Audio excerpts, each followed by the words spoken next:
describes SaaS as a sinking ship. If you look at like Cloud Code going from like 0 to 2.5 billion in ARR, Cursor going to like 2 billion ARR in just like the last few months. I've just never heard a software vendor honestly say it's a dying business. Everyone else is talking about how AI is just going to make their software better and that there's no competition. I think it's irresponsible for any founder to not be going as deep into all of this as possible.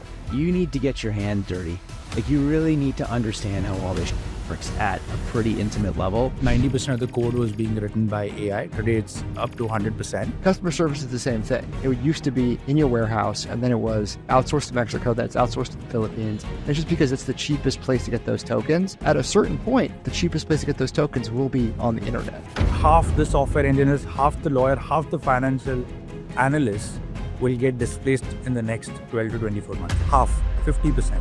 You're never going to hire another customer service rep by the end of the year. That is a shocking world to be in. The directive I've given to my entire team is our right to win is how fast we play in this new economy and how much value we deliver. And, help our customers get that vantage point by getting there quicker, like 12 months before somebody else does, 6 months before somebody else does. Imagine if you're in the 1990s or whatever, and you're like, hey, this thing at the internet. They're like, it's boring. I don't care about the internet. I'm like, dude, you're not going to survive, man. Welcome to the Operators Podcast. My name is Mike Beckham, and we are proudly brought to you by Fulfill, Aftersell, RichPanel, Northbeam, Sarah's Analytics, and Postscript. We are a community for entrepreneurs that are building things. And if you want to be a part of this community, you can listen to the podcast, but you can also go sign up for our newsletter. A ton of awesome information in there. We also partner with Ecommerce Fuel, a forum for you to connect with other entrepreneurs that are building businesses where we can learn from one another. So, without further ado, on to the pod.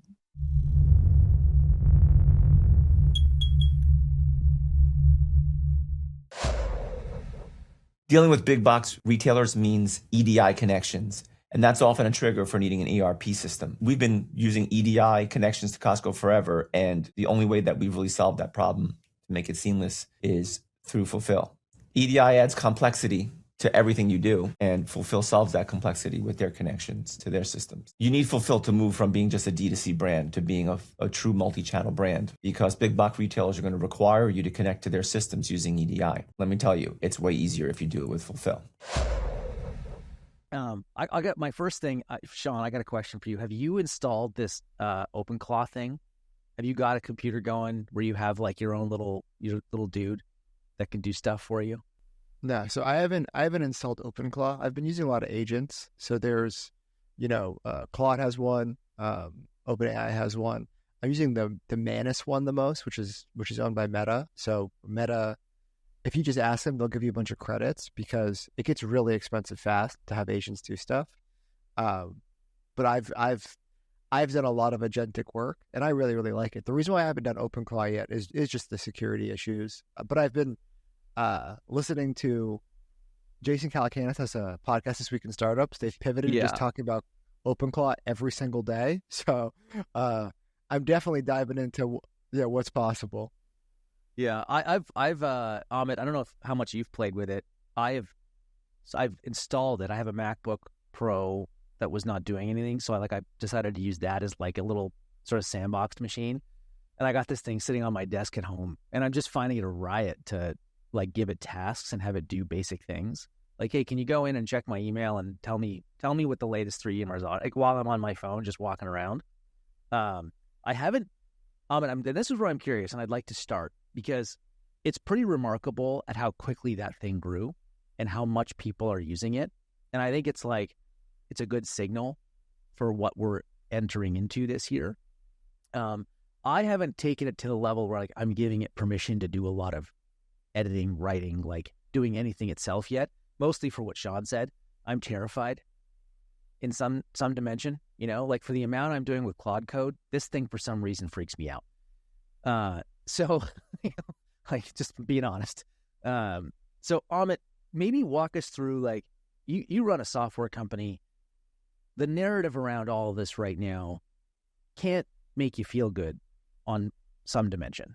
Right. And on another, because like you and I've walked through what RichPanel's doing with agentic customer service. On another, you guys are like charging full speed ahead, and you must be optimistic. So give us the thesis. Like, where do you think things are now? Where do you think they're going? Just give us lay of land from your perspective, because John and I are dumb e-commerce operators. We need to get smarter. Absolutely. Absolutely.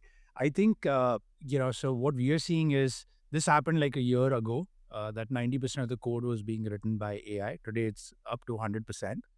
And all the software engineering work is limited to now, or what the scope of software engineering is actually guiding these agents, like having the taste, having the direction, and reviewing the work that the agents are finally doing. So the humans have become the bottleneck. And if you look at Dario's recent interviews, he said that phase one is 90% SWE work, or like code writing. Phase two is 100% of code writing. I think we are on phase two. Then he said phase three is going to be 90% of SWE work, which is everything that software engineers do, which is not just limited to writing code, but deciding what to build, talking to customers, talking to users. So he says that will also be done like 90% and 100% over the next 12 months. And I certainly see it happening too. So, uh, and I don't see this lightly, but I've said this to the entire team that the core business that we have is sort of like a dying business, and we have our feet in both. So, one of our foot is inside that sinking ship, because I don't think software the way it is today will continue to exist. And then we have another feed in this rocket ship where we are also playing part in this, agent economy and building agents for our customers and even our customers' agents. So that's how I see happening. The SaaS, as we know it, is, going to cease to exist completely. Yeah, I mean, there's going to be more software. Sean, Sean, you've got a thought on this, but I got a question for you too, because I think this is interesting. I've just never heard a software vendor so honestly say it's a dying business. That's the crazy.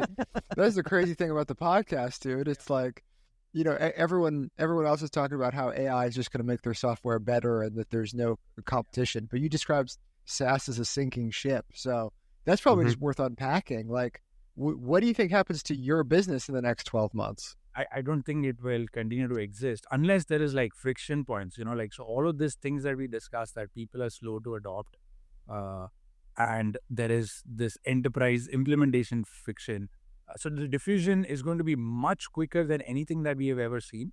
So gone are the days where Salesforce, ServiceNow have like 20-year modes after they've gotten into Fortune 500, because the pace at which that this technology is like diffusing in organizations, the revenues that you have now is not going to be durable. I would like to share what anecdote with all of you guys. So do you know Gainsight by any chance, the CSM tool, customer success tool? So they're worth like billions of dollars. What they do is they are for software companies like us, and they help us do QBRs and MBRs, like monthly business reviews with our customers. So you're able to, step one, you actually integrate Gainsight with your product data. Okay, so it's a CSM tool, customer success tool. So if you're going to like RichPanel and talking to your CSM, you're going to like Northbeam talking to your CSM, or Klaviyo, they all have these CSMs, right? They all have this like CSM tool. What that basically does is it plugs in your product usage data, and it tells you like which accounts are at risk, when the renewals are coming, and they have these like cadences that they sort of like store there. Think of it as like CRM, but for your customer success team, right? And they have these like risk profiles, like who's about to churn, why are they about to churn, did the usage go down, all of that signals, right? Typically, it would take you, after you buy this tool, it would take you like a couple of weeks, if not more, to integrate this with your entire product stack. Over the last weekend, my head of engineering, he built this tool, and it's forget integration. It's like completely built out. He's a god engineer, right? But he built it to that level where, Sean, if you go on a QBR with a RichPanel CSM, that deck is also automatically generated. So like, there is a dashboard where you see like all the accounts, how much each account is paying, how many seats do they have, when are they renewing, all of that stuff, and the risk profile. But you can click like one button and it generates like a Gamma deck for the review. So CSMs don't have to spend like 3 hours preparing for the call. They can do it in like 3 minutes. So it's mind blowing, like how amazing. Not only is it like an alternative to Gainsight, it's plus, at least for our use case. So you can clearly draw a parallel from here. So this guy was able to build it over 1 weekend to 80% level. Then he took another weekend to perfect it. So 4 days for a very great engineer to build it. 12 months from now, he'll probably take 6 hours. And another 12 months or 6 months from then, it will be a non-technical user taking 6 hours to build that out. I clearly see it. I don't see any way that's not happening. I could have smirked or laughed. How do you navigate, Amit? So you're running this company, right? RichPanel. How are you thinking of it from your go-to-market over the next 12 to 24 months? How does RichPanel change? Yeah. So the couple of things that has to happen for all of these companies is you have to be not emotionally attached to whatever you built.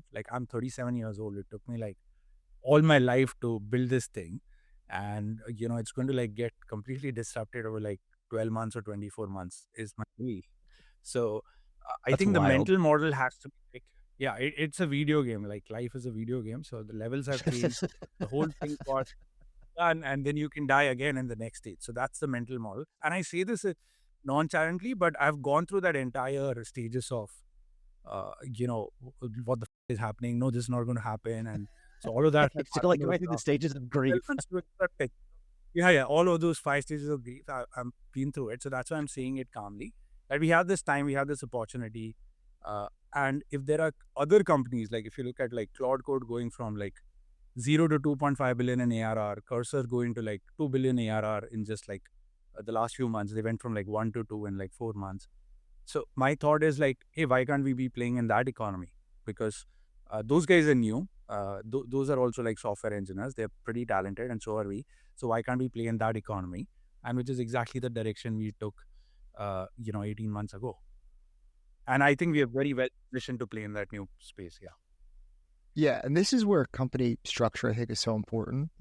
You guys haven't raised venture capital, so you can sit here and be so the business model we're currently in is going to die in the next 12 months. We have to launch a whole new business model, and here's the reasons why it's going to work. But, if you had $10 million in venture capital and you just saw software multiples compress, I think there's a way more doomerism. It seems like you're very optimistic that your business model might be destroyed. So are you telling me to short software stocks? Not investment advice, Sean.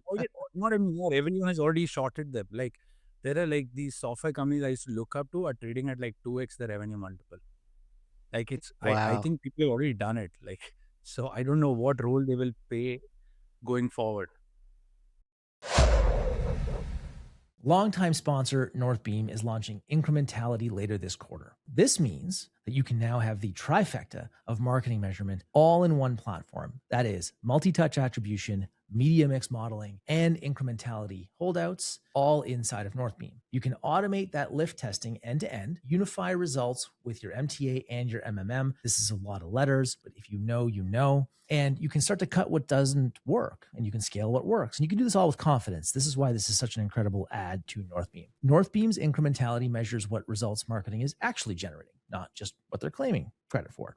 As a CEO, that's like music to my ears. Sign up now and you can lock in 50% off unlimited tests for the year.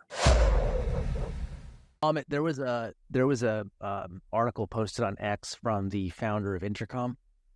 I don't know if you saw this one. I'll send it to you if you haven't. But it's a very cool example of how they did the same thing or are doing the same thing you're talking about, which is they built the thing that ate their old thing. Right? So they looked at their company and they said, this is not a good direction. We need to stand up the thing that kills ourselves. Right? And then that product, I think it's called Fin, is at 100 million in ARR already. And it's basically eating the old thing. They birthed the new child to eat the old child. Which, I think I guess I got a couple thoughts on this. I think that feels like that's exactly what technology has always done, right? Usually it's just somebody else coming for your lunch. I don't know if you guys have thought about this, but it sort of, to me, seems strange that we expected SaaS to never commoditize. So every industry in history has had margin compression. And the only argument I've ever gotten from SaaS people is that our margins are perfect. They can't compress. I'm like, are you sure about that? Like every industry and all like history of capitalism, lots of them started out with obscene profit levels. And eventually competition arrives and we commoditize. Like that's just what happens. So is this that moment? Is it because, and then Amit, is this because AI can write code? So like we no longer have a supply side problem of code, which is what I always understood is the big issue. Yeah, so I think writing code has not been a challenge for the longest time because there are like too many capable engineers that are capable of writing code. And the SaaS margin compression has happened like years ago. That's my belief. Yeah. It's just the way that we do modeling because, like if you have, what's our biggest P&L item? It's salaries, right? Yeah. And within that also it's developer salaries. That's like in any SaaS company you look at, it's very common to have like 50% of your revenue going as salaries.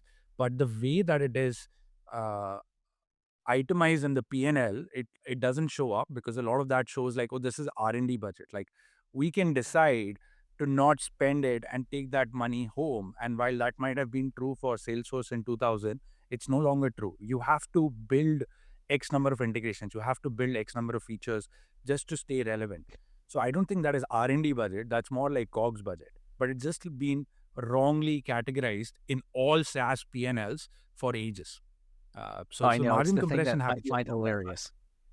Yeah. So what do you think the future of something like a Klaviyo is?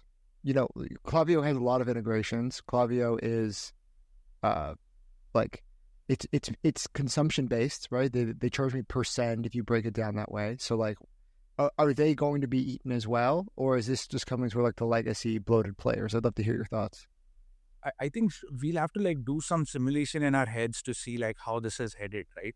So even if the cost of writing software goes to zero, let's say, would you still like write it yourself, or would you just like lend it from somebody else? Like would you rent it from somebody else? So the arguments can be made for both. If you are renting it from somebody else, you get like best practices on all these 55 integrations already built in that you will probably use. You will have like security baked in because, these are like very talented software engineers. They know like, you don't like vibe code security vulnerability and you make sure. So the trust factor is going to be huge in the new economy where you get all of this SOC 2 HIPAA compliance from these vendors and the agents are running within that trusted environment. The second is going to be like this domain expertise. So even if you look at like emails, the writing code is okay, but then all the code is like, saving all the engagement rates, what happened to each email, and then doing analytics on top of it. So that domain expertise will always remain. And the third piece is the continuous evolvement. So even if you guys decide to like replace the 60 SaaS apps, you'll have to like have an IT team of like a few engineers just to maintain them, right? So you may decide like, hey, it's not worth doing it. I will still pay for that SaaS, but it better be like a huge upgrade to the traditional UI where my agent is capable of using your software agent to do its task. So it will be like you will have your own agent that you will give objectives to, and this agent is then going to rent other agents. So instead of people buying software built by other people, it'll be like your agent will interact with our agent to get a particular task done.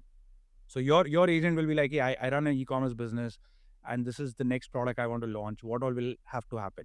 So you're like, okay, we'll have to get this much supply. We'll have to do this testing. We'll have to run these meta ads.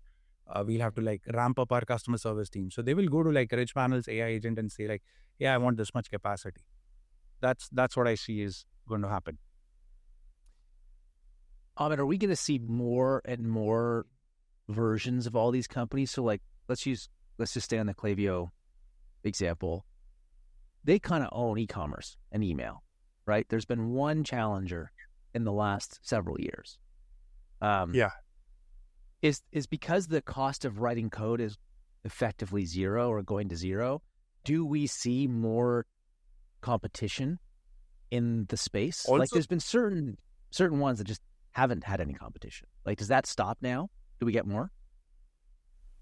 You see, the code is not the only issue, right? Like, to be, if I'm being like completely honest, it's not like RichPanel is successful because we wrote some code that others couldn't do. It's a combination of Yeah. other things. Those other things are like, hey, there has to be like a distribution mode. There has to be like brand recognition. So those things don't go away even in that new economy. One thing that is also going to change is probably how this trust is going to be built. So like traditionally, human beings were trusting based on like what they see on X or Twitter or like what their peers are talking about. You'll also have to earn the agent's trust next time onward. So like I just integrated like 3 tools yesterday, which my agent recommended that it wants. So these tools were like web search tool.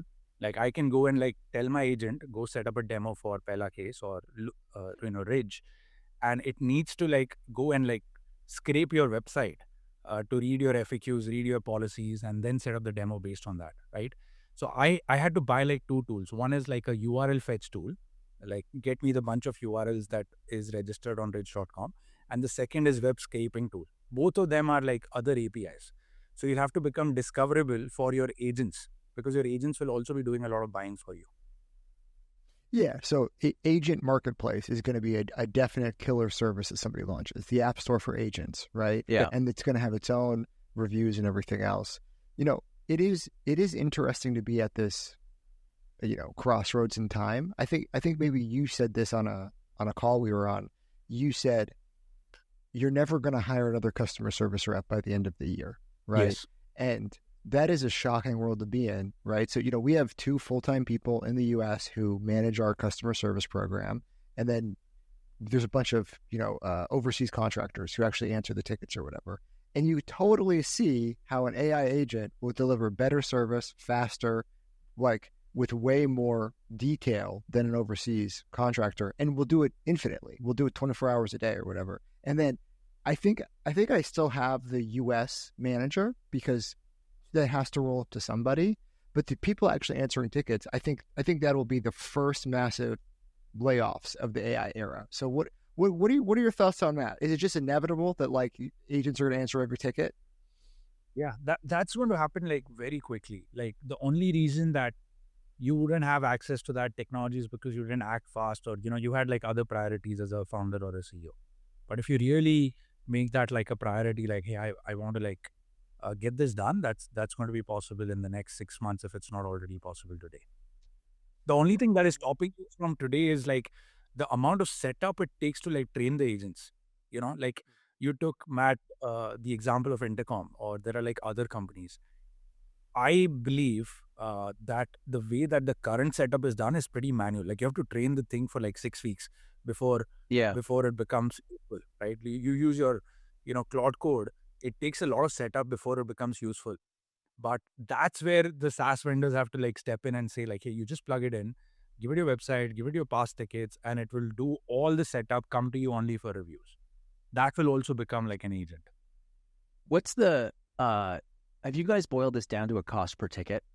I know, Sean, I think we've talked about this in the past, like a couple of years ago, but like using overseas labor, there's like a certain cost per ticket we can get to. And then ultimately, if AI is doing it, we're talking about tokens, compute, right? Correct. Right. So, Matt, I have a very interesting thought on this. So I think all human work is tokens. This podcast could be translated 100%. to tokens. So tokens is just a currency, right? And a plumber coming to work on your house is infinite tokens because you don't have robots yet. You know what I mean? We can't put enough tokens onto that problem to have them do it. But this has been true for 20 or 50 years or whatever, right? So IT used to be in your building, in your office in Manhattan, and then it moved to an offsite location, and then it moved to India, right? And it's because the cheapest way to get those tokens done, so like the tokens is just the work in this case, the cheapest way to get that done was to put it in India, right? Customer service is the same thing. It used to be in your warehouse, and then it was, outsourced to Mexico, then it's outsourced to the Philippines. And it's just because it's the cheapest place to get those tokens. And at a certain point, the cheapest place to get those tokens will be on the internet. But the problem is just like, if you're trying to use Claude 4.6 Opus to do your customer service tickets, the cost per ticket will be $1, right? But if you're trying to use Kimi, the open source model from China, the cost per ticket is going to be about 4 cents. So it's really just how fast you can do the actual integration, what Amit was talking about, actually set up these agents and train them. And when do you actually want to go all in on doing it, right? Right now, you can get cheaper cost per tokens if you go through open source models to do your customer service. But if you try to do it off like, Sienna is a competitor, their cost per ticket is over $1. It's too high. Yeah, if you're doing it in the Philippines right now, your cost per ticket is 25 cents. So there's at a certain point where humans are competitive in the labor market, but we just know that the way things are going, it could be 6 months, could be 18 months. Eventually, open source will match whatever cost per ticket you're doing right now. So what am I wrong about there, Amit? 100% right, Sean. I agree. That's how we also view things. Like everything, the unit of work is like tokens now. That's the new world that we live in. So 100% agreed on that point. Based on the initial analysis that we have done, even if you're doing like customer service in Philippines, the cost per ticket comes down to like, for most brands, comes down to like $2 or $3, right? That's it. That's all blended in the labor cost, the number of tickets they do. Those people should sign up for RichPanel, because my cost per ticket is like $0.25, bro. So it varies from like brand to brand. And you mentioned like, these other players are charging like $1 per ticket to resolve with AI. There are a couple of problems even for brands that are at $3. They're not adopting to that AI as quickly. Is because saving $2 per ticket might mean like saving $5,000 or $10,000 of bottom line per month. But you may have like higher other leverage tasks to focus on instead of spending like 6 weeks training this agent. And even after you train this agent, today's players are not able to like completely replace the CXT. You still need like some CX members here and there. They automate some. The escalations are still going. They're doing like the tier 1 ticket. So when it like when these two things hit, like when the 6 weeks time to set up becomes maybe 30 minutes or 1 hour, and when it is not replacing half the team but the entire team, people are going to like flock towards it because it would just become like a no-brainer. So that's the next piece I see happening in the next 6 months. That's pertaining to customer service. And I was talking to Sequoia. By the way, Sean, we have raised a venture from Sequoia like in the very early days. And we said no for the remaining stuff for the subsequent rounds because we became profitable. So I was just talking to them, and we had like a huge debate over like how to charge for this. So my inclination was that we charge based on tokens plus. So if the cost per token for one ticket was like 25 cents, we charge like 1/3 on top of it for providing the platform on which it runs. That was my inclination. And they were rightfully telling me that, hey, there's going to be like objection from the end customers because they want unit of work. They want like cost per ticket. And the reason I want to go per token is because the work profile is going to become very versatile. So you will be able to tell your customer support agent that at the end of each conversation, assess the sentiment. And if the sentiment is good, then upsell this product. It's not a ticket anymore. It's an upsell conversation. You'll be able to tell your AI agent like, hey, at the end of each conversation, I want you to go to memory.md and tell me what was interesting about it. And then, every week or every day in the morning, send me a Slack message telling me like what was interesting about it. Now, this is not cost per ticket. This is plus work, right? So, and the thing is going to become so versatile that you'll be able to like ask it to do like surveys. You'll be able to like ask it to like, reach out to all the members that haven't purchased in the last 3 or 6 months with like a personalized message. So the work profile is going to be very, diversified. So just like human beings, the intelligent ones are being built, like lawyers and all are being built per hour. AIs will be built on token basis. Like how much work do you want me to do? Because I can do anything. Like as a lawyer, I can help you get out of a ticket, but I can also defend you in like a case or like a M&A representation. So I don't know what that unit of work is going to be. Sean here to tell you about Ceres Analytics and Ceres Pulse. Ridge is profitable every single day, and we've taken that super seriously since we built this business. We track contribution margin by day. We look at the SKUs we sell every single day, and we have to do this manually up until Ceresonomics came out. We take all of our SKU level data, we build it into the data warehouse. Everything that goes into making a true P&L, I get on a day-to-day basis. Ceres Pulse gives you clarity, so your COO and your CFO and your CMO start speaking the same language. Contribution margin shifts teams away from hoping profits survive the season to manage them in real time. Book a walkthrough with the Ceres Pulse team today. Click the link in the description, and thank you, Ceres, for bringing you this show. It's an interesting idea that we all become so used to thinking and talking in tokens that our pricing expectations for software could actually just wind up being like, now I understand what it costs. Whereas like in the past, I have no idea what the cost basis of RichPanel is to run that company. It was really hard for me to say like, I want to negotiate based off of your cost. I have no clue. But everything's in tokens. I'm kind of like, it's pretty transparent now. The cost of things. It's going back to the media buying model. It's like, I'm going to charge you 10% of media buying or whatever. It's like, look, the more media buying I do, the more your company's successful. It aligns incentives that I want you to spend more money. Rightfully, there's a lot of problems with that, and we've thought about if you should charge percentage of ad spend or whatever. But the reality is the seat-based model's dead because I'm going to have less employees, and you're going to charge me for my agency. It just doesn't make any sense. And then I totally get where Sequoia is coming from. As a customer, I would love for you to be like, yeah, I want $1 per ticket. I understand that. But that's still, I think, old school thinking. Because like what you just said, what if the thing could do my taxes for me too? That's not a ticket anymore. You know what I mean? Like in your example, the lawyer, yes, it could be a lawyer. It could also be a customer service person. Like if you're on the Supreme Court, you're probably pretty good at doing other too, right? So I do just think they're probably thinking in a more limited stroke. I would love the idea of just all work being done on tokens plus, right? Just like a commission, basically. It's like it's cost plus pricing. It's just a new form of cost plus pricing, which is a very big break for the SaaS industry. Amit, do you something you said is like, so you could have your agent do all kinds of tasks when it comes to the customer. They could reach out and do a survey. They could reach out and say, hey, I saw you bought this. How about this? Like all that stuff. Do you see a convergence then in consumer SaaS?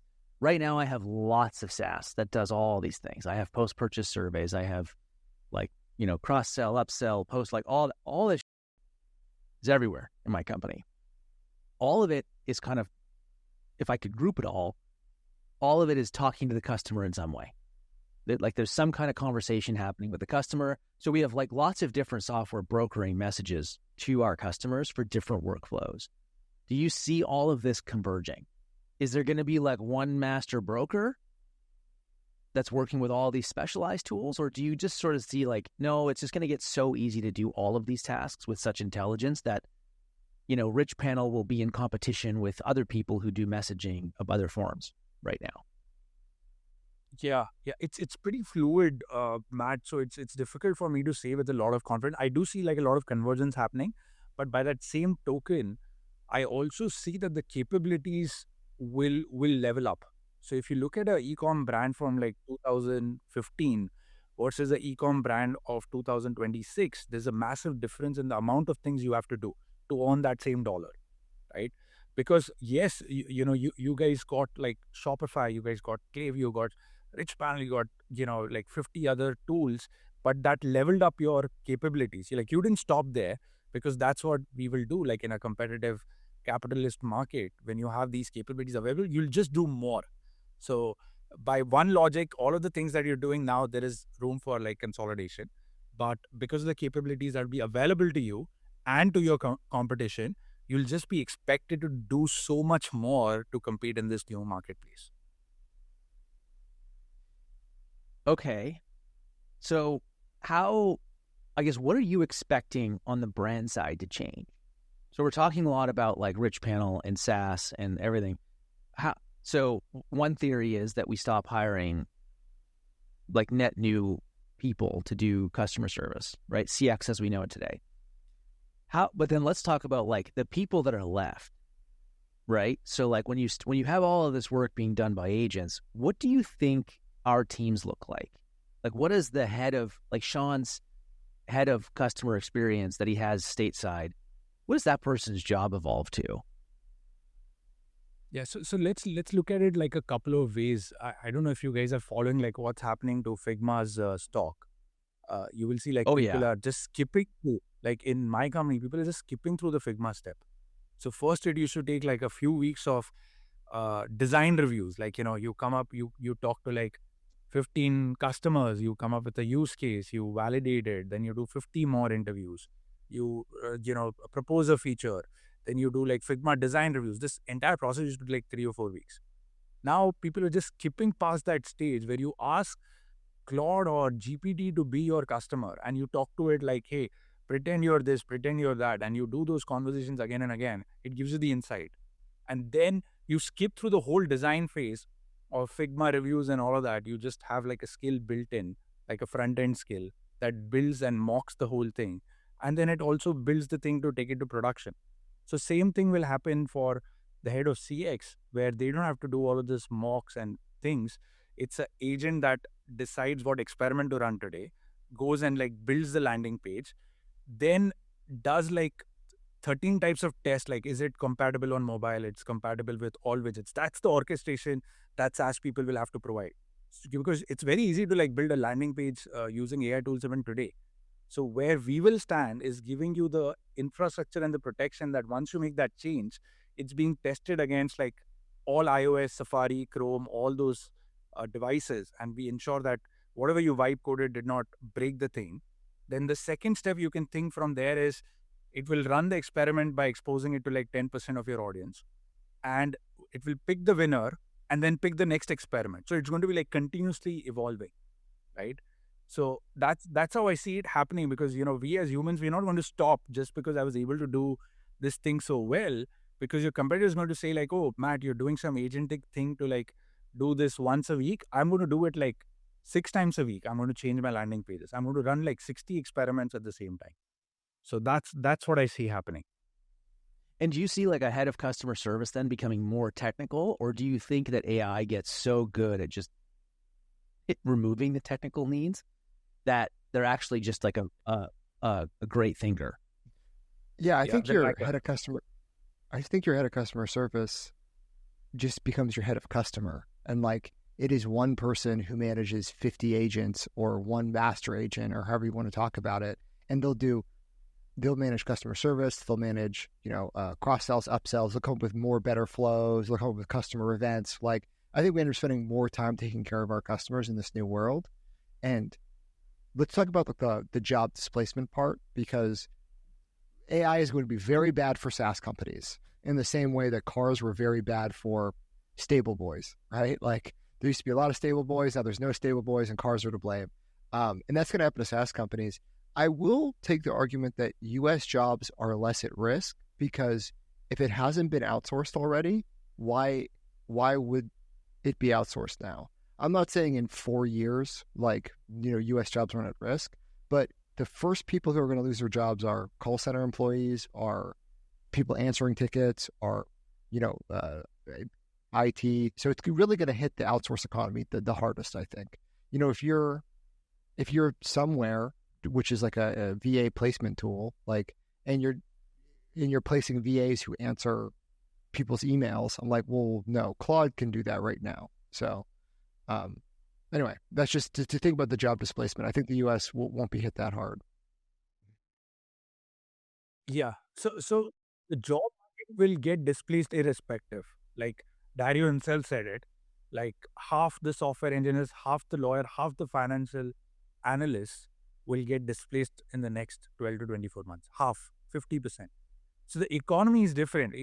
Like if I am running a law firm and I get to like remove 50% of my lawyers or just to like 2x my throughput, I benefit. But the lawyers as a whole do not benefit. So jobs are potent. Like in both the cases, it's going to suffer. But when you're outsourcing, that company was probably only relying on outsourcing as a revenue, right? Like, so there, the jobs will also be gone and the economy will also be disrupted. Both things will happen. If you're scaling an e-commerce brand today, ads alone aren't enough. Aftersell focuses on the one moment that every brand already owns, after checkout, and turns the post-purchase moment into more profit. Monetize every order with post-purchase offers and thank you page experiences without disrupting checkout or hurting conversion. Enterprise-grade tech used by Gap, Ticketmaster, Macy's, and Target, now driving results for brands like True Classic, Hexclad, Ridge, and Jones Road. I would know. This is the reason I ended up buying 3 pans from Hexclad instead of 2. Aftersell has already generated over $1 billion in additional revenue for e-commerce brands, revenue that doesn't require more traffic or higher CAC. So check out Aftersell and tell them that the operator sent you. I guess, but hang on, can I push back on this for both of you guys? Like, Yeah. Is it more true that companies are simply going to go after cost savings, or do you think that there's going to be companies that go after more land? Like, will they, like if I have 1,000 lawyers right now, I could take 2 approaches. I could say, I want to go get 10 times the business with my 1,000 lawyers because I can now. Or I could say, like, I'm happy with my business at the size it is and I can just cut my costs by half. Like, what's more likely to be true in the US? I think the best firms will 10x their business because, you know, the problem with lawyers is that it's very hard to become an expert. It's very expensive. It takes years and years of training. And if you could just have infinite lawyers overnight, you're going to file more lawsuits. Here's what's going to happen. You're going to clog the whole system. But so if everyone gets 10x more productive, I just don't know if the world can tolerate 10x more legal output, right? Or 1,000x more legal output. I think at some point it's going to the best firms will take over more land, but half the firms will just go bust. So it's going to be. What about the consumer, Sean? Like, how do consumer brands react here? Like companies that have, like us. What do you think we do? I think this hurts SaaS and this hurts service businesses. That's what we just talked about, right? So SaaS is screwed because now everyone can make a SaaS product and there's margin compression. And service businesses are screwed because you make an arbitrage on people, and the idea of people being workers has just broken because your computer is going to be workers and you're going to charge people on tokens. And so, you know, if you're in services, if it's accounting, it's lawyers or whatever, you're screwed. Dude, I think it's the best time ever to be a consumer brand. It's like, yes, there might be disruption in the labor market, right? But, you know, it'd be very difficult to even in 2 years to have the world's best AI agent and be like, make me a gummy brand that does $10 million a year in revenue, right? If you said that as a prompt, it's just this is a cascading world of events that still intersect with the real world. Because they're going to say, make me a gummy brand. They're going to have to find the people who make the gummies. You know what I mean? They're going to have to go through that entire world. And then also, earlier, Amit said this, distribution is still a moat. Like, you have to get customers, right? And it's just going to be very difficult to break into consumer, I think. But I think it's a great time to be a consumer brand. So, bearish on SaaS, bearish on services, super stoked to be in consumer. For some reason, I get really bullish on SaaS and bullish on services because I just think, I mean, this might be the optimist in me, but there would, in theory, Sean, there could actually be demand for 10x more legal services if the technology from a diffusion perspective is like evenly spread. So like if your landscaper can get more efficient and take on more business, or if you're whatever, like all companies in all sectors, like if consumer can get bigger, if everything can expand, then there's demand for more of everything, right? And that's very much like the other side of this, which is maybe there is actually like a lot more demand for more software because we're just going to need a shitload more of it. Oh, yeah. When I say bearish, there's going to be way more software. There's going to be like everything will have software everywhere, right? But I guess when I say bearish, you won't have a company that does 100 million ARR be worth $10 billion or whatever, right? Yeah, the multiple compression is real. Do you think that the multiple compression is because of quality of revenue then? It's not that there's more software or less software, it's just more competition? I think it's going to be quality of revenue, and also it's going to be very hard to get those big outcomes, right? We talk about Salesforce. Salesforce is a multi-billion-dollar a year SaaS company. And I think it goes to 200 million. And like I think that's just like the upper threshold. I think eventually people will replace Salesforce, and that's going to take longer than 2 years. Like, everyone's been talking about the death of Salesforce just because you have to get Walmart to get off Salesforce or whatever, and that's going to take 5 years or whatever. But they will go towards agentic solutions, I think. But yeah, so we've already seen this where there's companies like Lovable who get to 100 million ARR, and I think those cohorts look worse than the cohorts from a supplement brand. I think those people are churning like 50% every single month. I think consumer SaaS is just like a very, very blood in the water business. Revenue is no longer durable as it used to be, because the barrier to entry is so low that the thing that made you so successful is also the thing that makes you so susceptible to disruption. So whatever you're talking about, like Lovable and Replit, that is 100% true. It's not as durable. So Amit, how do you think about defending your business then? Like RichPanel right now, is the idea like we're just going to always stay at the edge of like building the best tools and the best agents for our customers, and that we're going to have to just like somehow triple down on product, even though product, I guess this is the thing that I'm finding too. Like, again, as a power user of Claude Code right now, I can build lots of stuff, but there's a big difference between the crap I'm building and like something I could sell to someone else. Like, there's a huge gap between those two things. Like, I can build crap for my team to use, but like, it's not sellable software. And there's a lot more that's going to go into like how to sell it. So I guess until like agents are buying software and humans are totally out of the loop, but I don't know when that is. So how are you thinking about this, Amit? Like the how do you build RichPanel going forward? Tell us why we should continue to pay you. I think you answered it, Matt. The directive I've given to my entire team is our right to win is how fast we play in this new economy and how much value we deliver. So we have to be like always on the edge of whatever is new and, help our customers get that vantage point by getting there quicker, like 12 months before somebody else does, 6 months before somebody else does, and continue to do that so that our customers have that vantage point or that advantage over their peers, which is why they should come to us. Like, hey, there's somebody who's thinking about CX all the time, taking all the agentic capabilities and giving me that advantage over what my peers have, but 6 months and 12 months before everyone gets there. Because by the time everyone gets there, it's commoditized. It's no longer an advantage. So that's the role I see us playing. Yeah. Go ahead, Sean. Oh, I was going to say, one thing I'm very bullish on is just people being AI implementers. Like, the reason I'm going to pay RichPanel is they're closer to the source than I am. One, they're engineers. One, they're two, they're coders. And, they are very incentivized to make sure that they are on the cutting edge of working AI tools for customer service. So it's like, look, the fee is cheap enough. It's like, look, to kind of outsource that thinking to them, I think makes a ton of sense. And if you're a service business right now, and you can make a ton of money just setting up OpenClaw for people. To be like, hey, I know exactly how e-commerce agency or e-commerce businesses should use OpenClaw. I'm going to set it up for you. So I think there's still a lot of money to be made right now in just being the expert in the hyper-specialized field of AI for blank. So I'm a big supporter of that. Amit, this might be a super technical, like weird. Do you think that RichPanel? Do you think you're going to build RichPanel in such a way that like every single person, every single customer using it is ultimately going to have their own version of that piece of software? So like, will it change itself based on our needs as a business? Like, my needs are, there's a lot of common stuff between Sean and myself, right, as businesses.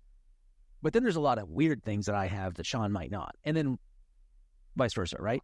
So are we just going to get to a point where I'm like, RichPanel, I'm instead of like going and talking to your customer team, asking for a feature request, am I just going to tell RichPanel like, hey, I'd really love it if you could change how we handle this, and it just writes the missing software for us? Yes, that's the vision. That's our vision entirely, and I see it being completely possible. So the loop is going to be like, first there is a support agent which is able to like resolve 99% of your tickets. That happens in the next 6 months. Simultaneously, we'll give an agent which manages the knowledge base for this support agent, which we are calling like CX manager. Like that's the head of your customer service department or the CX manager that is responsible for building the guidance for these people. So the reason we build a second agent is because this is the person you talk to and you eliminate that 6-week setup time, because this agent knows how to manage other agents. So that's the CX manager. So this is stage 1. And stage 2 is you will be telling the CX manager, hey, why don't you go and like add this SOP? Why don't you, build this integration out for me? And stage 3 is where it has like a open clause style heartbeat, where it comes to you every day and says that, hey, Matt, there are like 15 customers that are upset about this particular SKU or variant. We should consider sunsetting it, right? Because it was able to like track that. It will come to you and say like, this is how the customers are reacting to something yesterday. And we still had 230 escalations last week because you had to do some operations in ShipBob or Fulfill ERP. So can I go and build that integration? So you're like, yeah, dude, go ahead. So when it goes, it spends like a bunch of tokens, spends like $200, makes the Fulfill ERP integration with RichPanel. We already have a Fulfill integration, but this is just hypothetical. So you just go like build your own stuff and says that I will no longer escalate this, shipment delay or like reshipment queries to you because you were editing some button on Fulfill. Now I have that capability to do it. So it becomes like this proactive person that's coming to you next. That's how I see it happening. Every SaaS company says they are AI powered, but very few can explain what it actually does for the revenue of my brand. This is why Postscript's approach stood out to us. They don't just build AI for demos or buzzwords. They built it to drive real incremental revenue. Postscript's AI, called Shopper, it shows up inside of SMS at moments with real buyer intent when shoppers are likely asking questions, hesitating, maybe even about to drop off. Shopper can answer product questions instantly, answer questions about fit, availability, recommendations, order issues, the kinds of stuff that people usually bounce for. This means more conversions, higher AOV, less lost demand, so you are driving more revenue and doing it more efficiently. Check out Shopper from Postscript. We use it at Pela, which is why I am telling you to check it out. Yeah, I just think it's a great time to be like the challenger SaaS company. You know what I mean? Yeah. Like, we left Customer, which was bought by Meta, and it totally screwed up. Like they did not have a customer vision or whatever, and they're lost in the sauce. We went to RichPanel just because it was lightweight, it was new, it was cheaper, and they're delivering better services. I think it's just a great time to be that challenger because there's going to be so much innovation. And if you're already coming from a place of being a challenger, like you have to embrace it. It wouldn't surprise me if, like you said, 99% of my tickets are done by the support agent in 6 months. I mean, that is crazy if that happens going into Q4 and like I don't have any more customer service reps, basically. Like that'd be nuts. But I do think it could happen. I think we've seen the technology that's what's going on. Yeah. I believe it's happening. Like I would be shocked if it doesn't happen. Right? Yeah, which and is like, yeah, if we're not the ones to do it. I'll also say like we have a lot of like steps to like get there, but I will be embarrassed if we don't do it. But I believe we are competitive enough to be the ones that get you there. But yeah, it's happening. That thing. Yeah, and this will be the wake up call to the whole industry. I think it's like if we have a Q4 where there's one human in the loop. That's crazy. It's like then it's like, there's a lot of just like people concerned about what happens to accountants or what happens to lawyers or what happens to whatever in this world of e-com. What does it do to the economy? But we're going to see all customer service reps be replaced within the next 12 months. And that is a scary, scary time. So that'll be the big wake up call to the industry. But okay, let's end the pod on this. 10 minutes. What do we think e-commerce brands should be doing right now? Like, should they waste their time to set up OpenClaw? Should they, how can they actually, be on the cutting edge and not just have anxiety about where the future's going? Matt, what are you doing, and how can you advise everybody? I think it's irresponsible for any founder to not be going as deep into all of this as possible. I understand that we can hire people Dude, I am like, Sean, how many years have you known me? Like, I am such a like delegate, build team, like all that, right? I am that guy. And I am right now telling everybody that I talk to, you need to get your hand dirty. Like, you really need to understand how all this works at a pretty intimate level. That I'm not saying that you got to go build everything yourself, but this is not a moment to like just assign an AI person and then hope that they do it. Like, I think every operator in consumer right now needs to be going so deep in this. And then, yes, hire out, delegate, like do all that crap. But man, you need to know how this works. I think this is like absolutely critical. Yeah. And I want to be kind of a realist in this whole thing. It's like, I think your teams will get 5% smaller every year going forward. I think you'll still hire highly specialized people, but just in general, I think your teams will get smaller.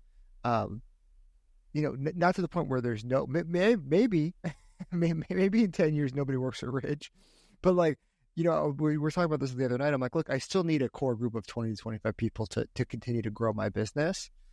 Yes. And here's an example. We have an amazing inventory manager. I think she's going to have a job here forever because inventory has to roll to somebody. Even if AI is doing that in all the work, if it's doing all the projections, if it is doing everything, because it's so expensive, I just want somebody to click the button, yes, we're ordering this. And it's like, if it's not going to be her, it has to be my COO Andres, or it has to be me. And I like it rolling up to Emily right now. So it's just, I think it is the people who are still employed are running entire functions in an organization. So anyway, it's very easy to come on here and be like, every job is going to be replaced and everything's going to go out of business. It's all going to blow up. I completely agree that CX reps are going to be the first wave in this AI war. But yeah, Amit, what should people be doing right now? If you're an e-commerce brand, what should you be thinking about? Yeah, I second what both of you guys said. I strongly believe that all operators, e-com brand owners, need to be time boxing 2 to 3 hours, if not more, on a weekly basis to be spending time and exploring these tools and understand what is now capable. So, like in both of your cases, you're probably not logging into Meta every day and like creating ad campaigns, but you do know how to do it, right? You do know what the capabilities are.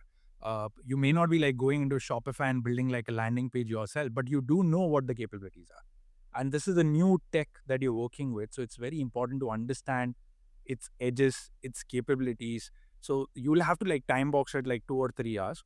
And unlike Meta and Shopify and all of these other tools or technologies which were not changing that much, this thing is changing and like leveling itself up every 3 to 6 months. It's a step change. It's not even like a minor change. So things that you were not able to do 6 months back, you probably would be able to do those things now.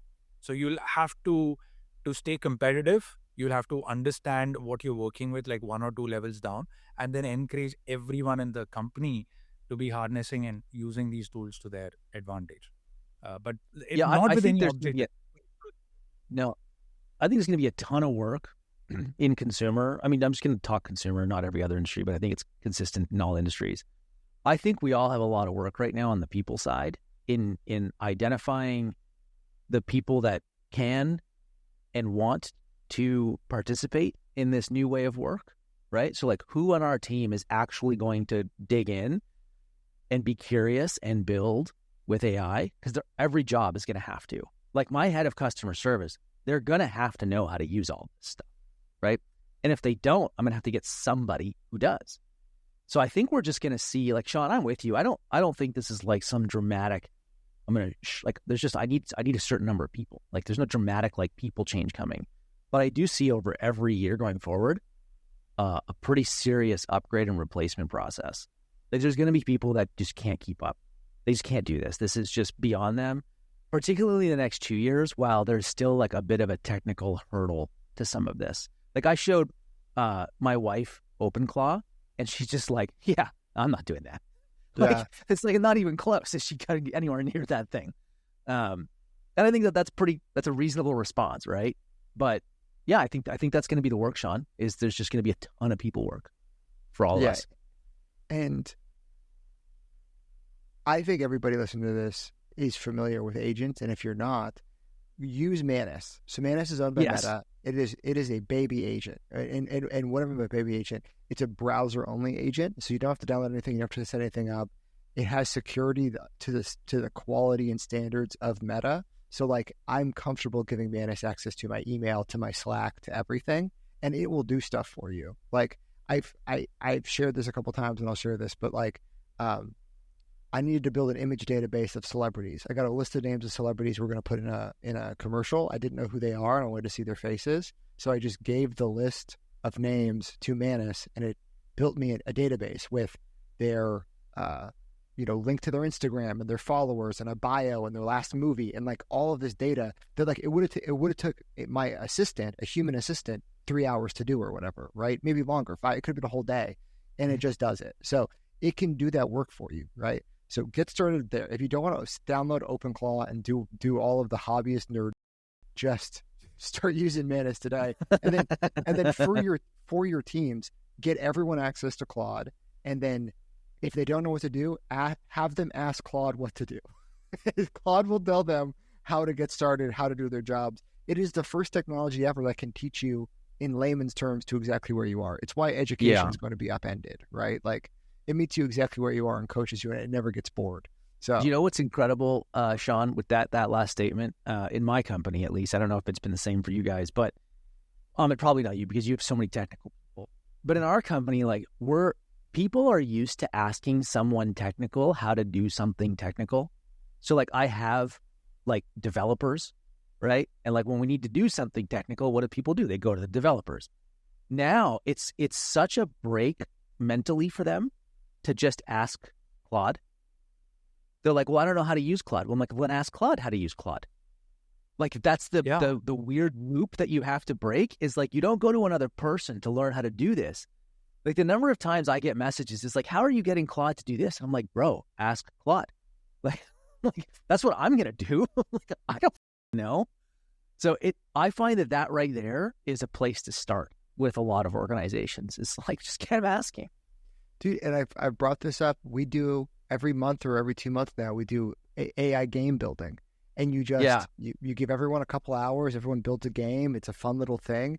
And you can see how far Claude has advanced doing that. We used to build like, Pac-Man simulators basically. And now you can build, full 3D shooters, bro. Like it's crazy what you're able to do. Yeah. So yeah, I think we're going to do more hackathons now. Like as a consumer company, I never thought I would use that word. But I'm going to get like everybody to install Claude Code on a Friday, and we're just going to start playing around and building stuff. Like anybody who wants to participate, that's going to be your signal that you tell me that you're curious. And I'm going to show you how to do stuff. But build your own little tools, like little things that you can use. But I think that's a great step too. Yeah, look, it should be mandatory. And if people complain, they should get fired. It's like, that's the reality. It's like, imagine if you're in the 1990s or whatever, and you're like, hey, this thing at the internet. They're like, it's boring. I don't care about the internet. I'm like, dude, you're not going to survive, man.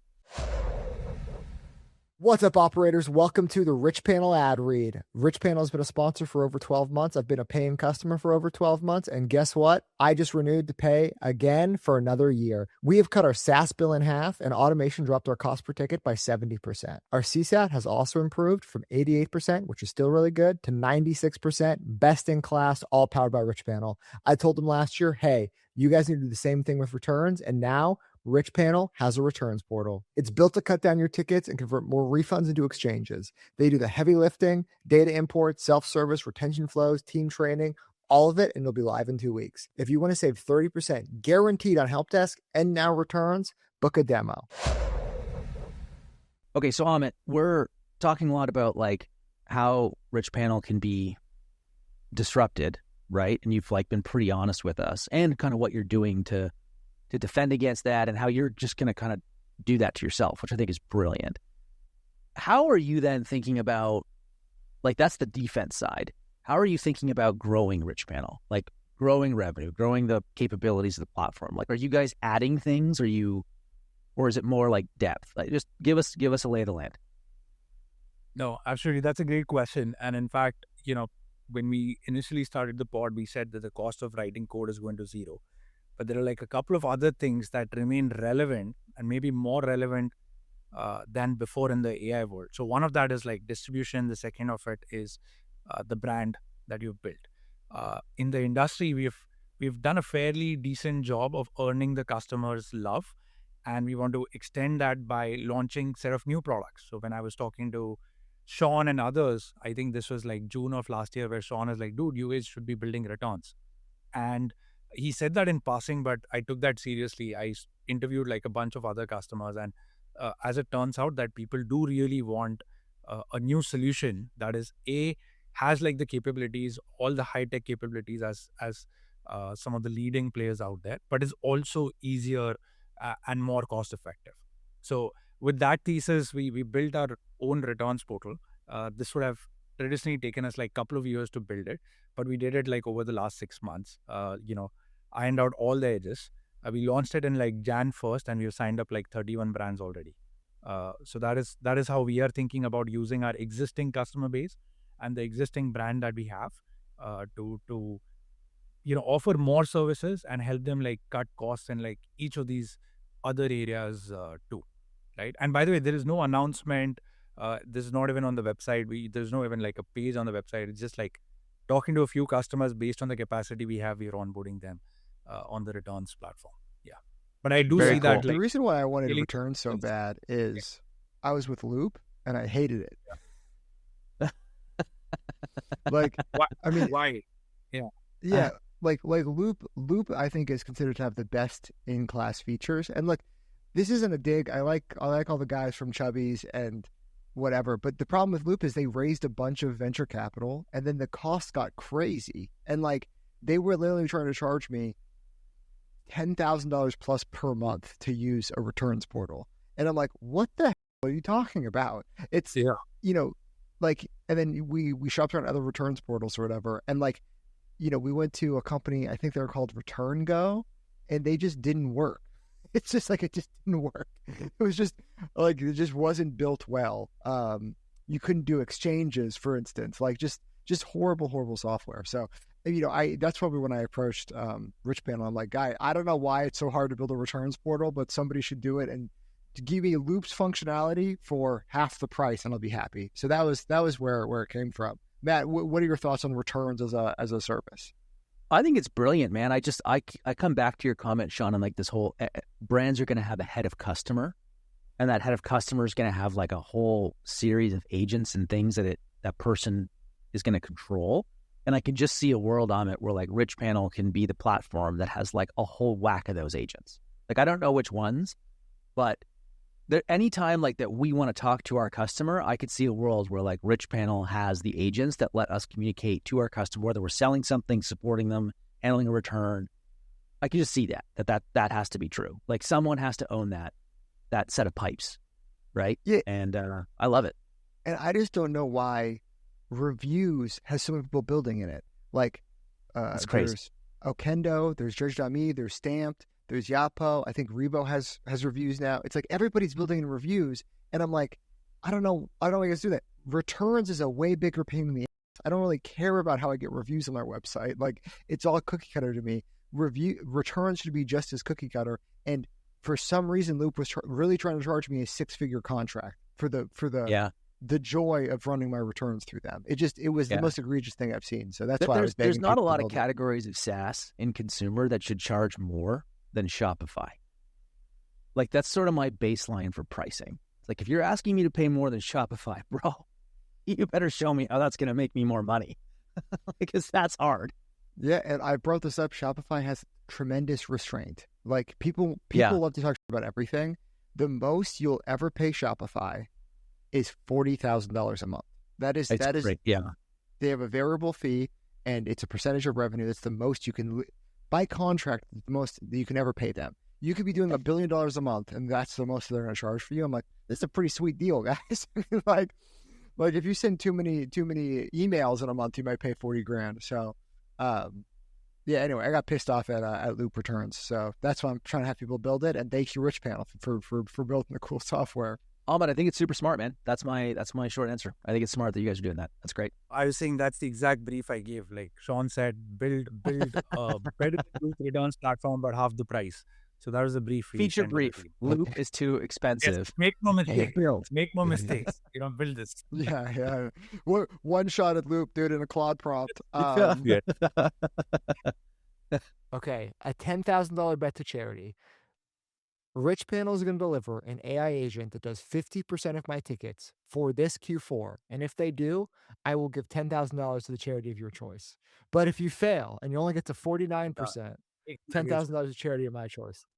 I will. Yeah. Cool. Done. I'll take that bet. And if you want 50% of your tickets answered by AI by Q4, you can go to richpanel.com. You can talk to Amit. He's got you taken care of. I appreciate you guys. I'll talk to you later.